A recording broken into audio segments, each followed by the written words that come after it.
Okay. So we have a really small section of notes, but one place where students often ask about, especially in math, is, hey, when am I ever going to have to use this in life? Well, let me answer this question. Okay? So so for the first 10 minutes or so, it's just gonna be kind of just for you to think about. How did I turn that on? So we're gonna talk, the last unit is dealing with exponents. And there's rules of exponents, and they're not hard to know that take place. But I want to talk a little bit about exponents are, the number that raises something. I know. So if I have something raised to the x power, it's an exponential function. Do you agree with that? Okay. So I'm going to talk about something that you all think about. Who would like to be a millionaire? I can show you right now how to become a millionaire, and you have something on your side in order to get there. Now, this is not an overnight success.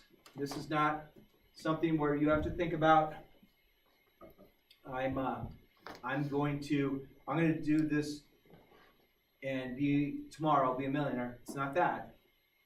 But we're going to talk about just investing money. Okay? Now, I'm going to talk about something called a mutual fund.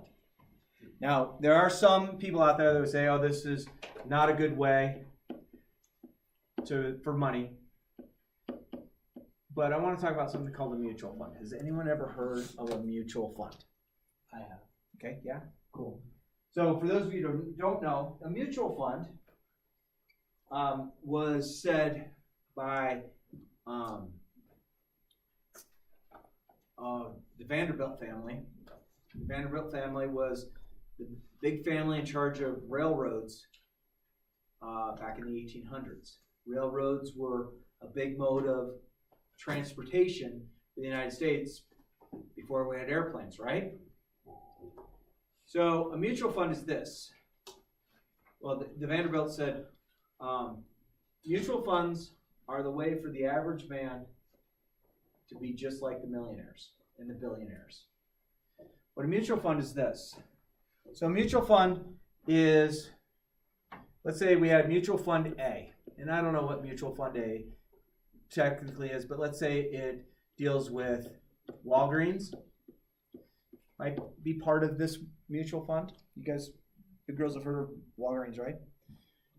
And let's say Chipotle. You guys have all heard of that. And I know you might say, well, this other place is better. I get you. And let's say McDonald's for that. And let's say Dairy Queen.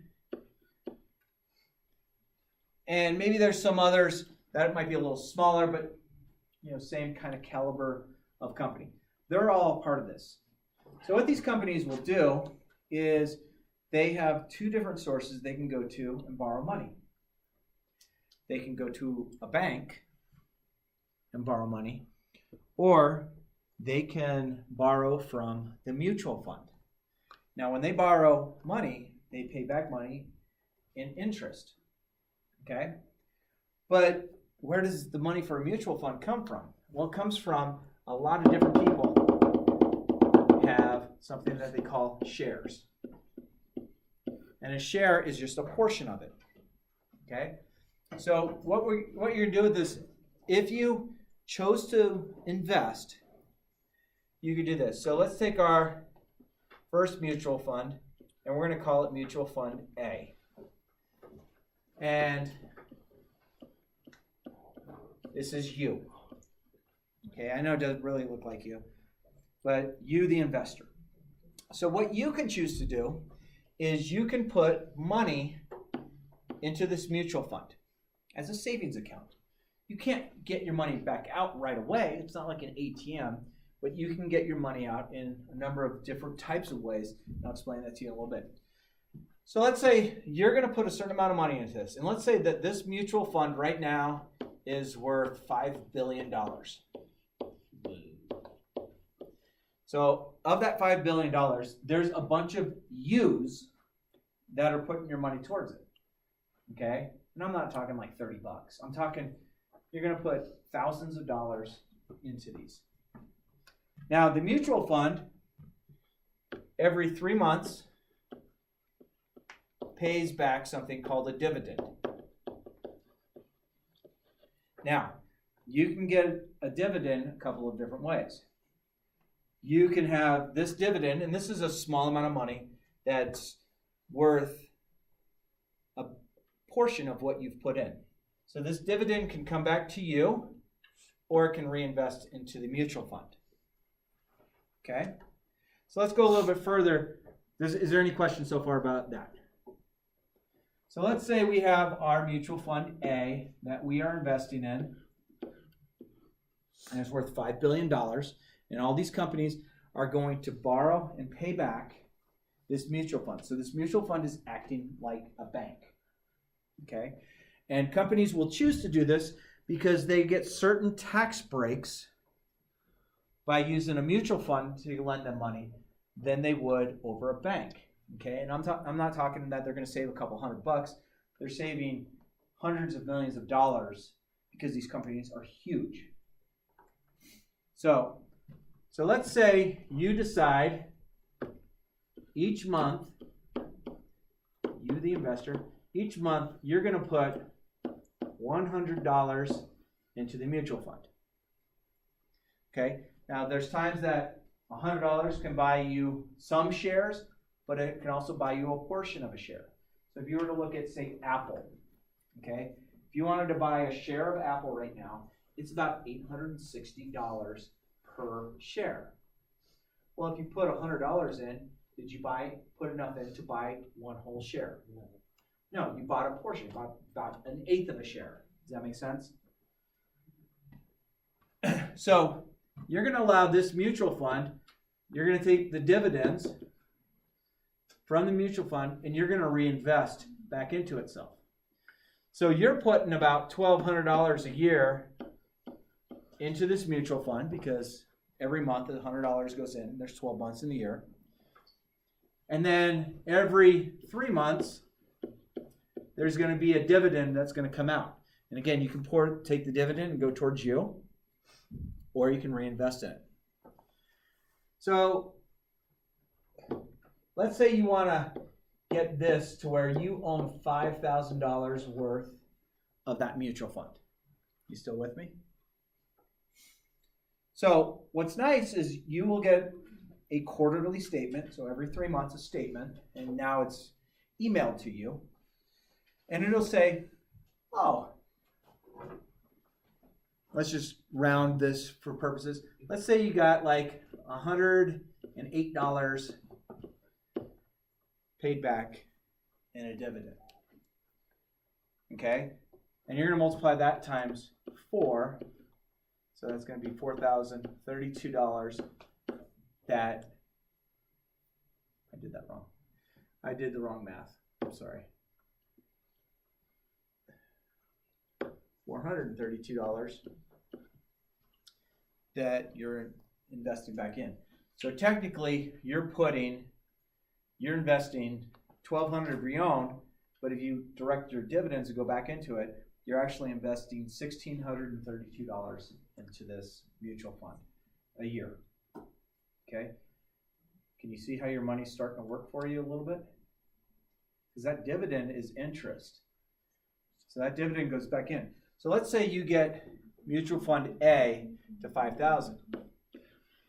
This is at 5,000, and you want to keep it at 5,000. That's fine, or whatever numeric value. Well, now once it gets to 5,000, now you're going to invest in mutual fund B.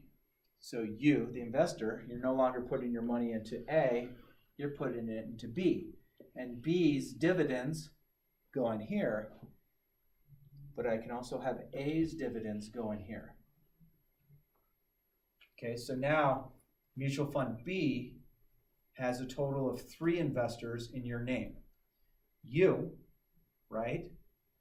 The dividends from A and the dividends for B.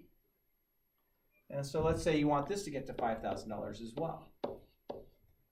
Okay?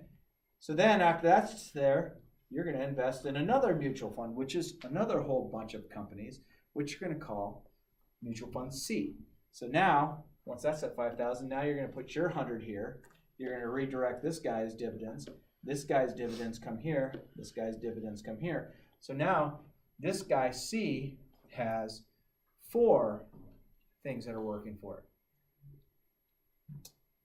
So once you get to a certain amount, let's say you get to 10 mutual funds that you own, and they're all worth $5,000.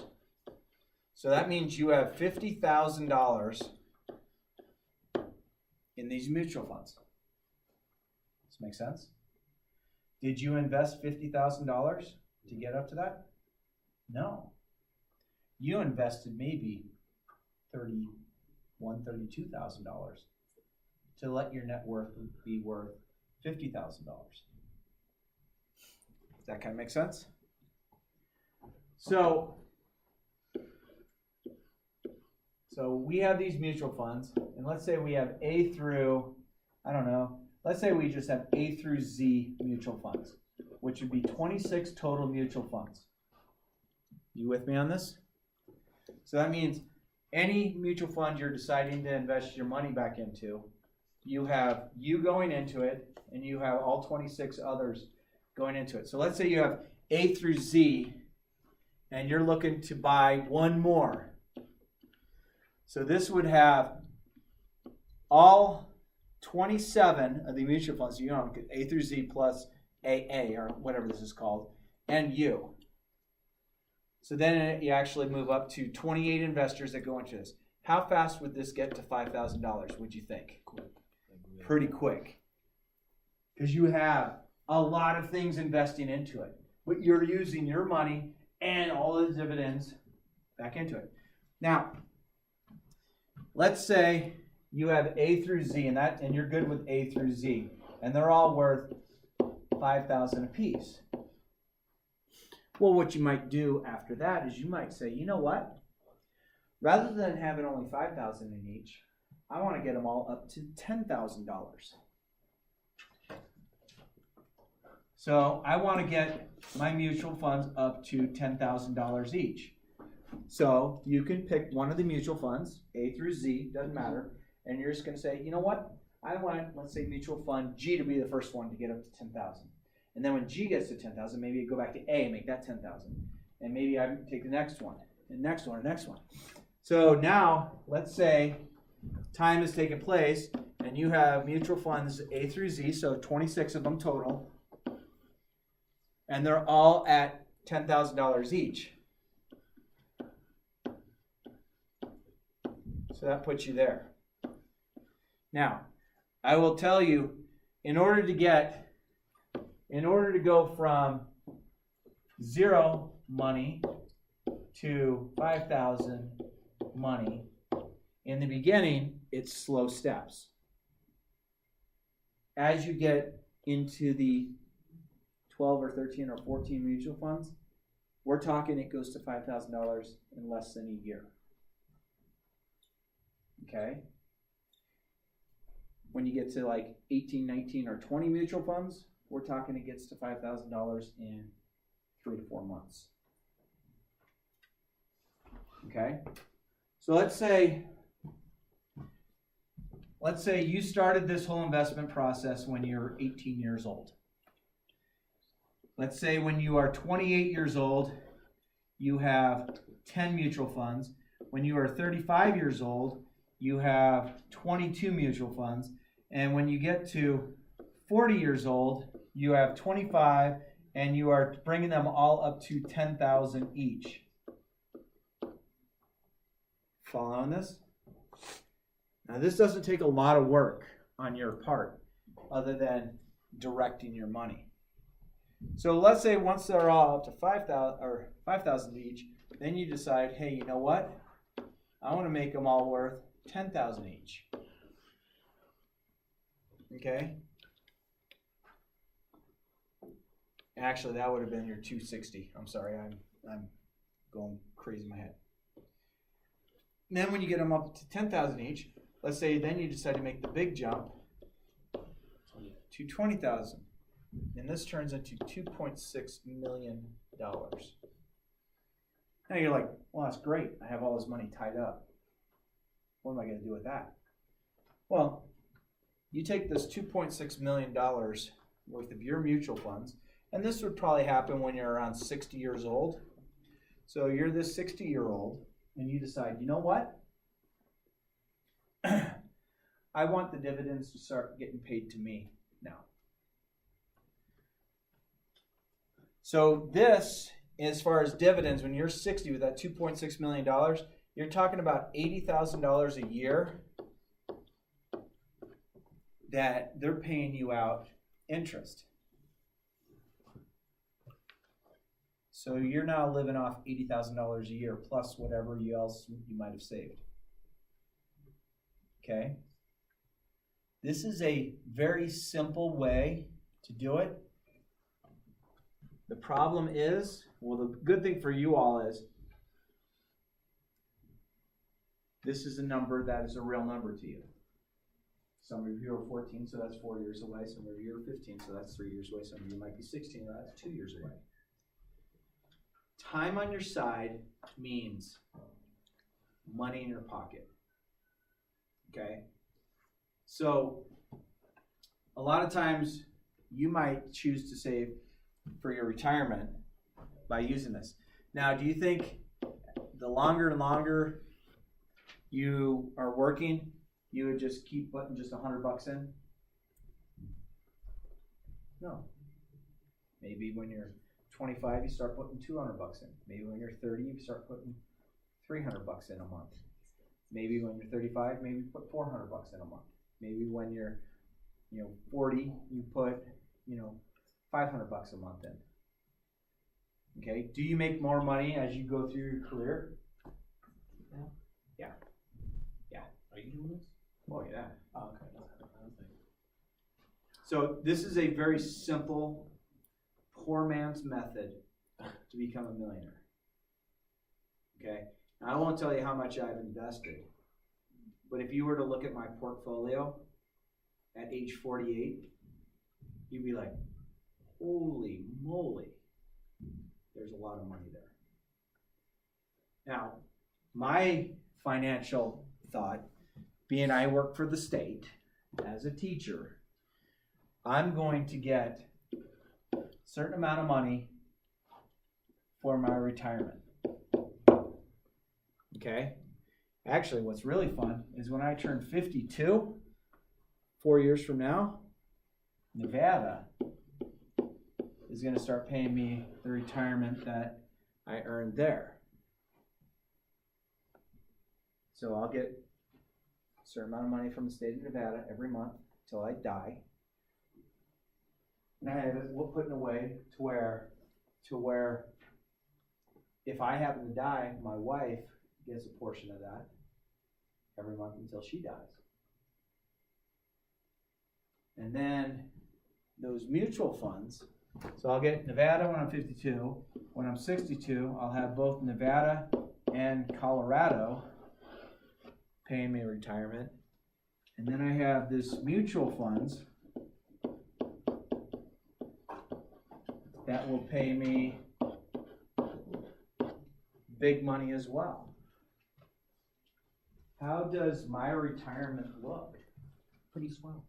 Yeah, so think of it this way. And I'll tell you this and you can look this up. As a teacher in this district, my base salary for next year is $98,000. Is that an okay amount of money? Yeah, so people are like, oh, teachers don't make diddly. And people tell me, oh, they don't pay you teachers enough. I'm doing fine.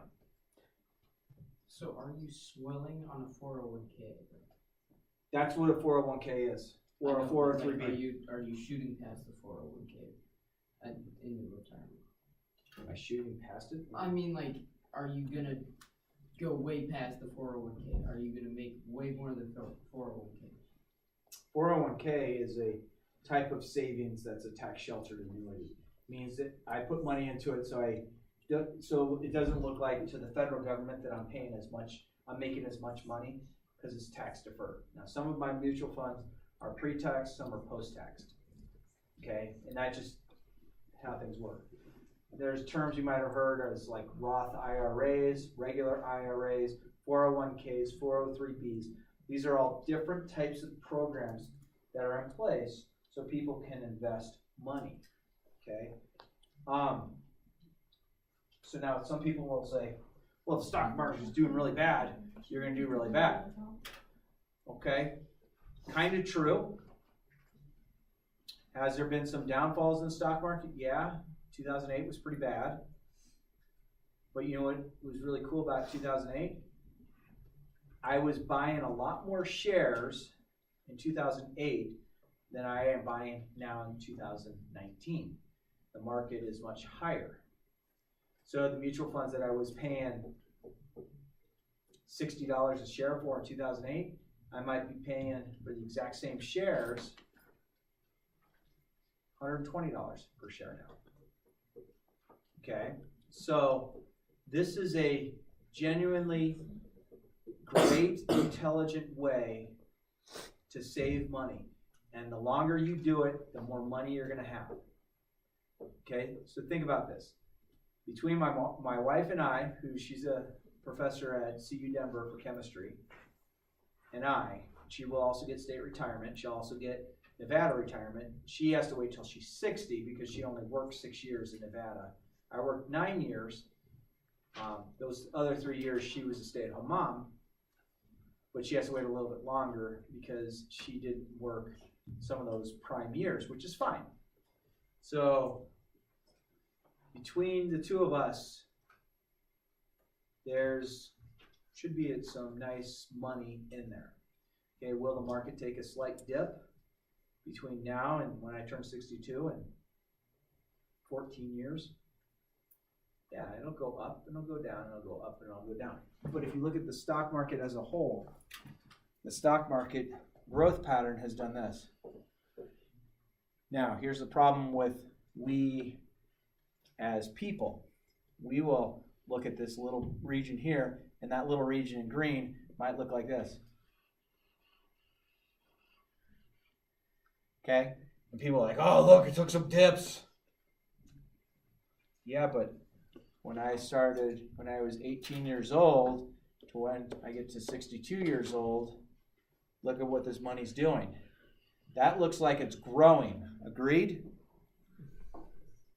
That is where you will see exponents used in real life. Okay? And it's not a hard thing to do. And some of you might look saying, there's no way I could put $100 aside when I turn 18. You'd be amazed, really, where your money will come from. When I was 18, my grandfather was an auditor for the United States government. And he wasn't the auditor who was looking to audit personal people. He was the auditor that worked on government contracts. And how government contracts work is the government would say, hey, we want to build new bridges all along I-70. The span of I-70, we want new bridges to go. And let's say there's 50 bridges along I-70. I don't know, I'm just picking a number.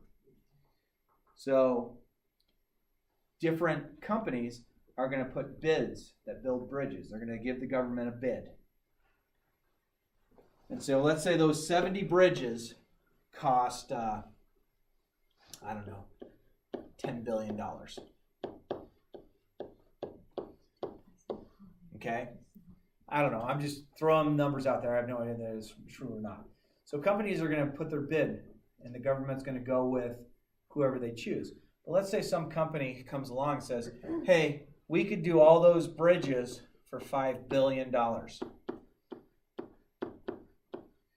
Well, that sounds good, saying, hey, we're going to save half the money we thought But the government doesn't want a company to start building bridges and say, oh, we're bankrupt, and they go out of business, right? So that company goes out of business. The government's scratching their heads going, man, we just gave out $5 million. Now we got to find somebody else to fix what these guys couldn't do. So my grandpa's job was to go to this company and take a look at all of their spreadsheets and all of their stuff saying, yeah, your company could do that. And that's good. Okay? So low bids versus high bids.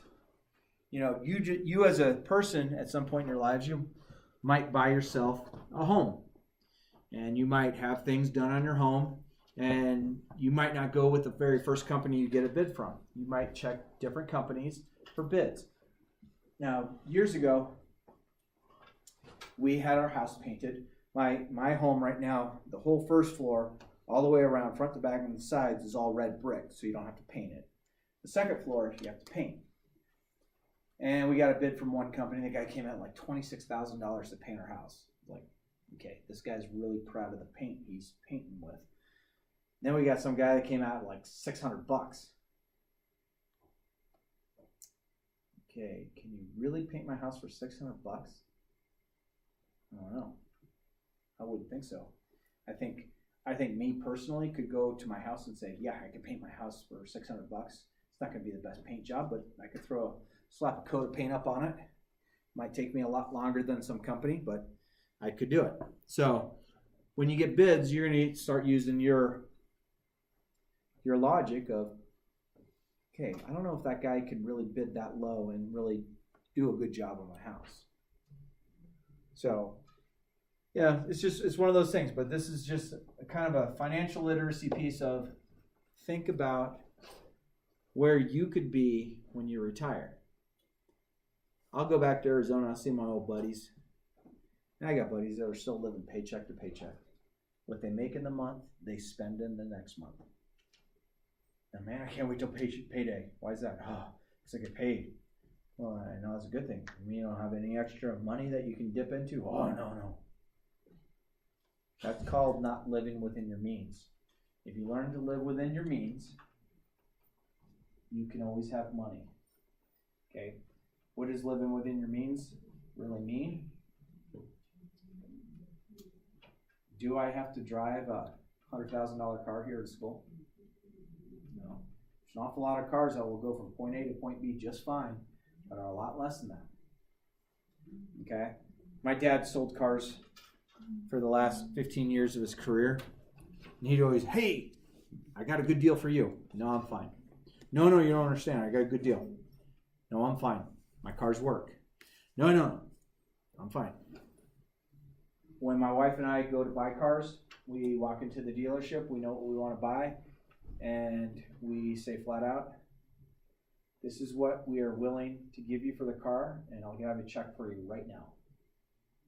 I'm not going to finance your car. I'm going to pay you a check. Okay, the last car we bought was a Subaru Impreza for my wife. We went into the dealership and we said, we have a check for $22,100 for that car. So the dealership has to make the choice. Gosh, maybe we could find someone who would pay $23,000 for it or $24,000 for it. Or right now, we're going to get $22,000 and everything's electronic. So as soon as we submit the check, the money goes right to our account. We're not waiting for payments. So that's kind of how my wife and I go through life. Is it a good way to go? I don't know. I can tell you that my wife and I, through our endeavors, knowing how to live within our means, being fiscally conservative with our money, meaning we're not just going, money everywhere, okay? We lead a pretty good life. We don't worry about money. We don't stress about money. We're like, oh, man, I can't wait till the 20th this month so I get my paycheck.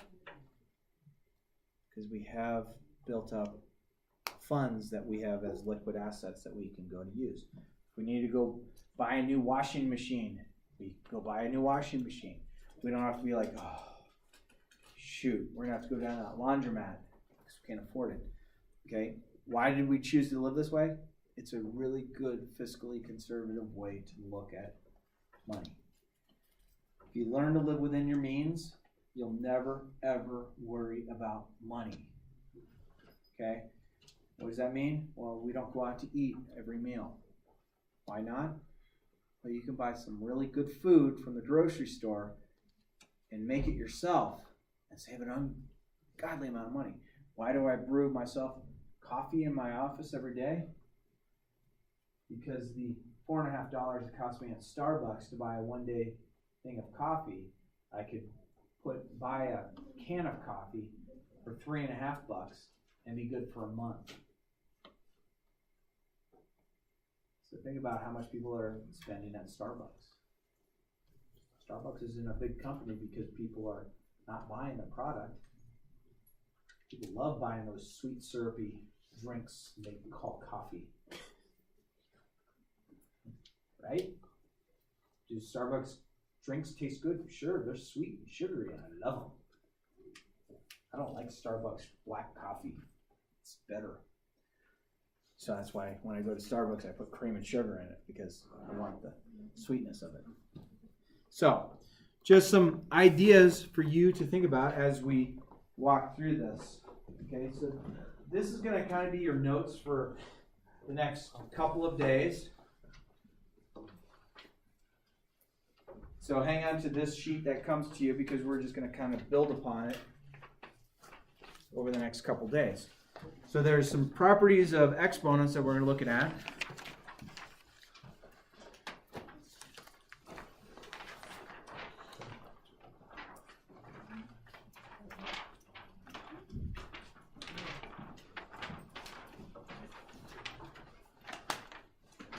What did you end up doing with your house? Did you paint it or not? Oh yeah, it's been painted. For real? Now we're looking to get it painted again. So if you know a good painter, let me know. My brother paints. Hey, give me his information. Tell him I'll get happy to get an estimate from him. And maybe use them. All right, so the first rule of exponent, I'm looking at the one that has these rules just across the top.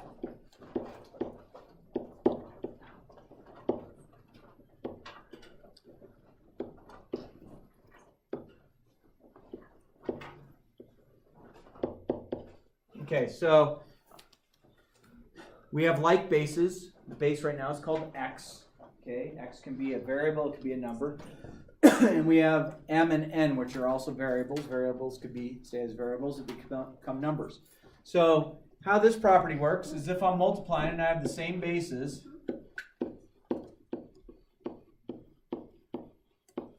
then you add the exponents. Okay, so if I had 3 to the 5th times 3 to the 10th, I'm going to keep my base the same, so it becomes 3 to the 5 plus 10, which is 3 to the 15th. That means I'm going to take 3 and go 3 times 3 times 3 times 3 times 3 times 3 times 3 times 3 times 3 times 3 times 3 times 3 times 3 times 3. Okay, that's a lot of multiplying, right? Heck, I'd leave it just like that. I don't expect you to go on your calculator and go 3 times itself 15 times, or 3 raised to the 15th power.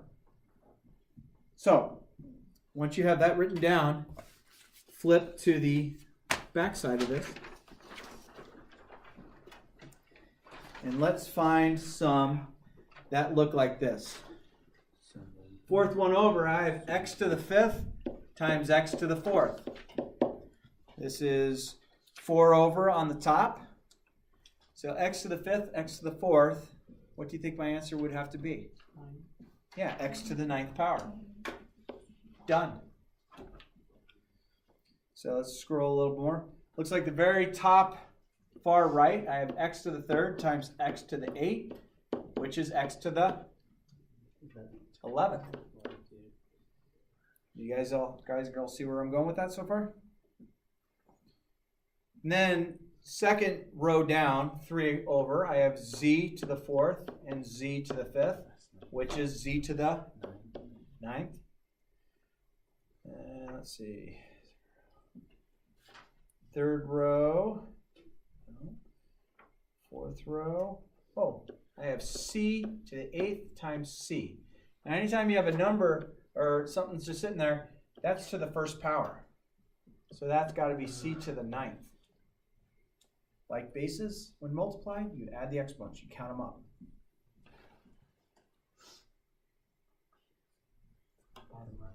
Bottom right.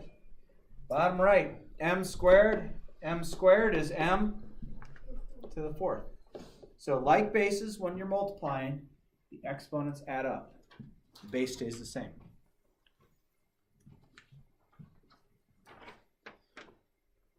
Okay. Let's go back up to the very top row.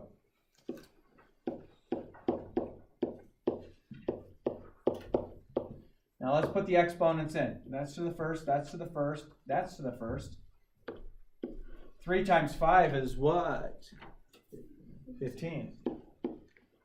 X to the first times x to the first is x to the second.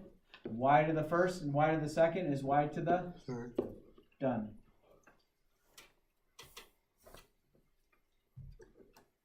Okay?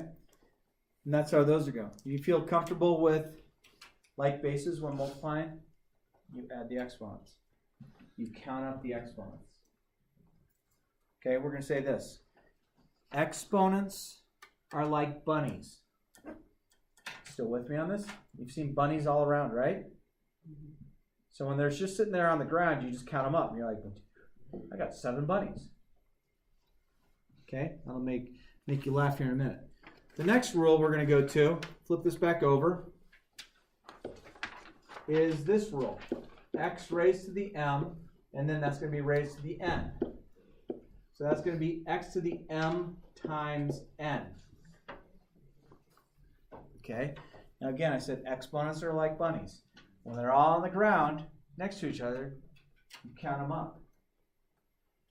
When exponents are on top of each other, you multiply. When bunnies are on top of each other, they multiply. Oh my God. There's your biology for the day. You don't get it. Oh my gosh, you don't get it. All right, flip over to the grid side. Let's flip over to the grid side. So, let's say I have, let's go to the second row. Second row, 4 over. Second row, 5 over.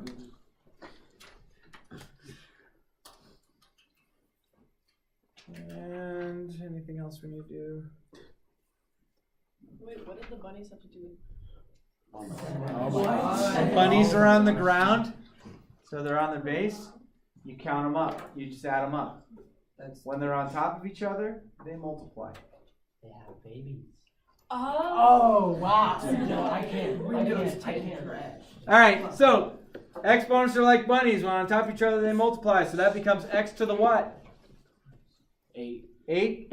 Now what you have to realize about this, is this becomes 2 squared. What's 2 squared? What's 2 squared? 4. Second row, 5th one over.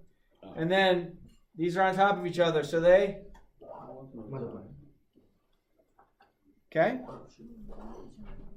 Make sense? So your assignment for next time is page 147. It's 147, 148, but you'll find out page 148 is blank.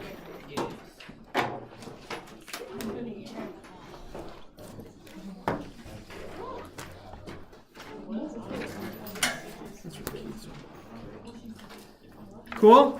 You like? A little different lecture today, huh? A little biology and a little bit of money.